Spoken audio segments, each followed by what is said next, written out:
출가에 대한 모든 궁금증을 풀어드리는 출가 백문배탁 시간입니다.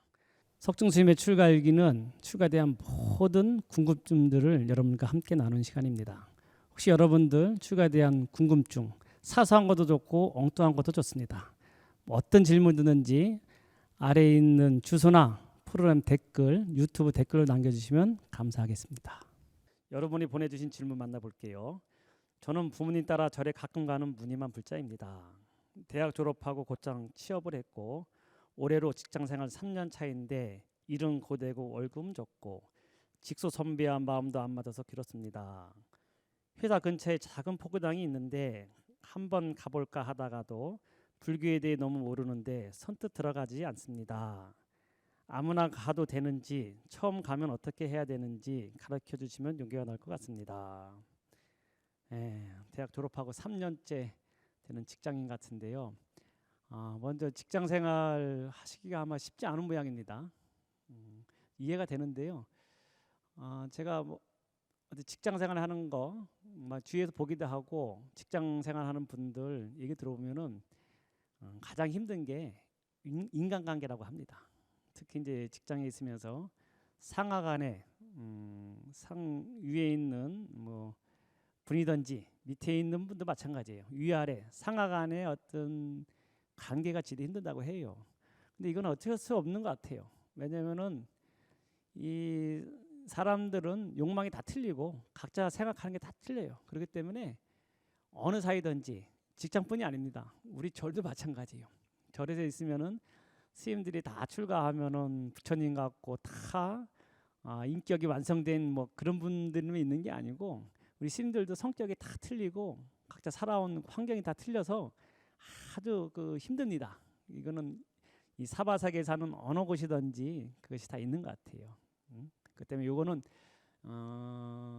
자기만에 있는 어떤 힘들고 고통이 아니고 누구나 다 겪는 그런 어려움이다. 이렇게 우선 이해하시고요. 그 다음에 그런 가운데서도 그래도 이제 불자, 제가 봐서는 무늬만 불자라고 했는데 이 정도 되면 훌륭하신 불자입니다.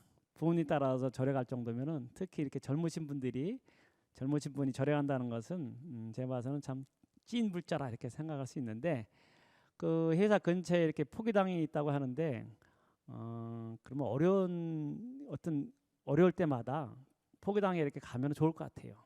아주 그것도 좋은 어떤 인연인 것 같은데 그 힘들 때 회사에서 어떤 상관이든지 윗사람한테 어떤 여러 가지 어려운 상황이 있을 때 그 혼자 사귀기가 힘들면은 언제든지 그 옆에 포교당 가셔가지고 부처님하고 대화를 하시면 좋을 것 같아요. 그래가지고 부처님 제가 오늘 이렇게 회사에서 이런 일이 있었는데 부처님 제가 이걸 이겨낼 수 있도록 잘 좀 도와주십시오. 나름대로 부처님과 대화한다고 이렇게 그런 마음으로 편안하게 늘 시간 날 때마다 절에 가서 가만히 부처님하고 대화하면은 웬만한 어려움은 많이 해결되지 않을까 생각합니다. 그리고 또 절에 가는 것이 이제 쑥스럽고 예법이든지 절에 가면은 처음 가는 사람들 같은 경우에는 좀 그런 거 예의, 법도 모르기 때문에 망설이는 경우가 분명히 있거든요.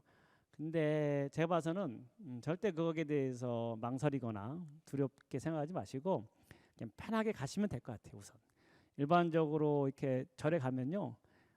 스님도 계시고 아니면 스님 말고도 봉사자든지 아니면 거기에 절에서 근무하시는 아마 그런 분들이 꼭 있거든요. 그러면은 젊은 사람이 특히 이렇게 오면 괜히 좋아합니다. 그래서 아무것도 모르더라도 가가지고 부처님한테 꾸벅 3번 절하고 그 다음에 부처님하고 좀 대화도 하고 그 다음에 제가 처음 절에 왔는데 어떻게 하면 됩니까 하면은 그냥 누구든지 아유 잘 오셨다고 그러고 하고 그 다음에 여러 가지 예법도 알려줄 거예요.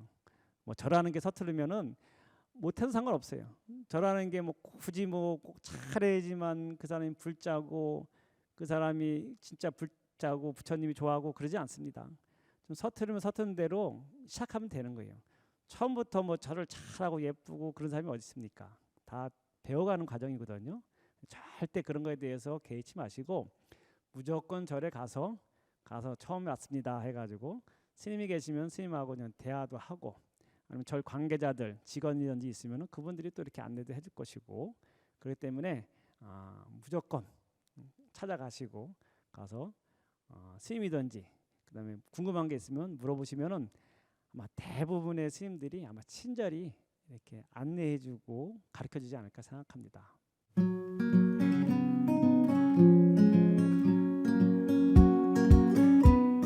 비슷한 의미 같은데 도심사찰. 도심사찰은 도심에 있는 사찰을 얘기하거든요. 근데 많은 사람들이 도심에 이게 사찰이 있다고 하면은 잘 어색한 모양이에요. 도심에는 당연히 사찰이 있어야 되는데 도심에는 절이 있으면 사찰이 있으면은 이상하다고 생각하는 분들이 있는 것 같은데 저는 아쉬워요. 이 절이 어떻게 보면은 도심에 있어야 된다고 저는 생각합니다. 특히 예전에는 다 도심에 있었거든요. 이것이 이제 불교가 탄압받으면서 도심에 있는 그런 사찰들이 다 산중으로 어떻게 내몰린 거예요.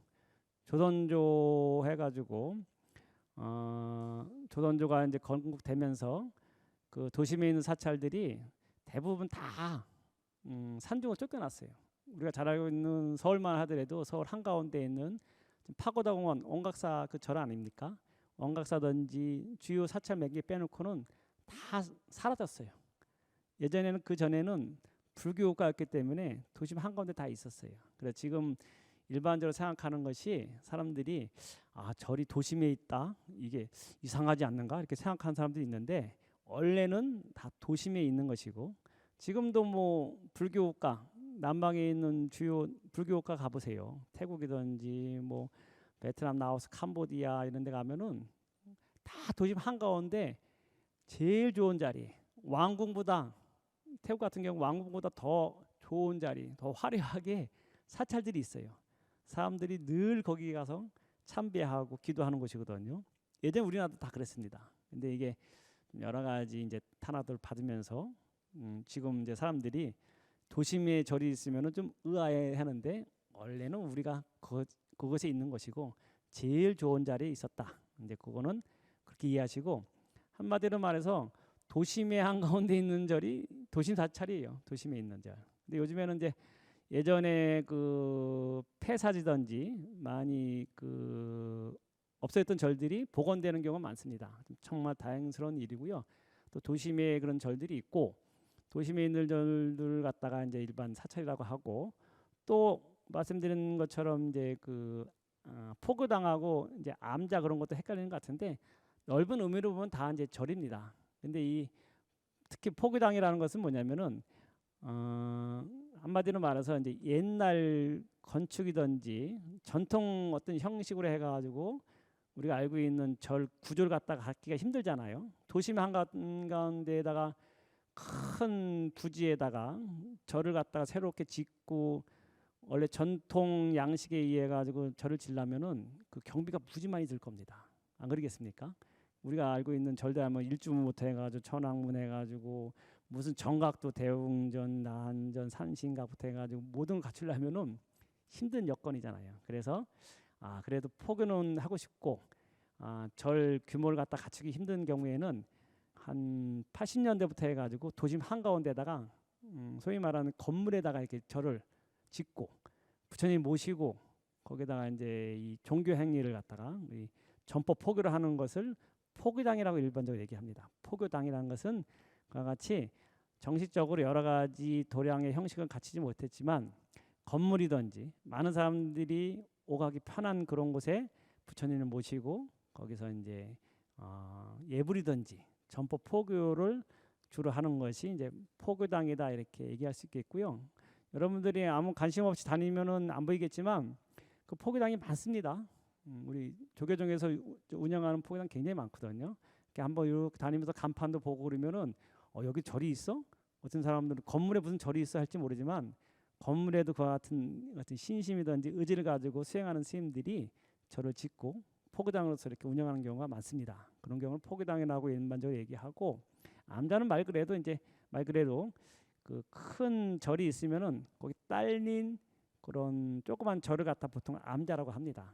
암자만 딱 떨어져 있는 경우도 있겠지만 보통 무슨 사 하잖아요. 법주사 그다음에 거기에 있는 암자 해가지고 관음암 그런 식으로 해가지고 큰 절에 딸린 조그만 그런 절을 암자 이렇게 일반적으로 얘기합니다. 그래서 포교당 하면은 포교당은 도심에 있는 그런 건물이든지 그런 곳에 있는 것을 포교당이라는 말을 쓰고, 암자는 일반적으로 큰 절 옆에 딸린 조그만 절을 암자라 이렇게 얘기한다고 할 수 있겠습니다.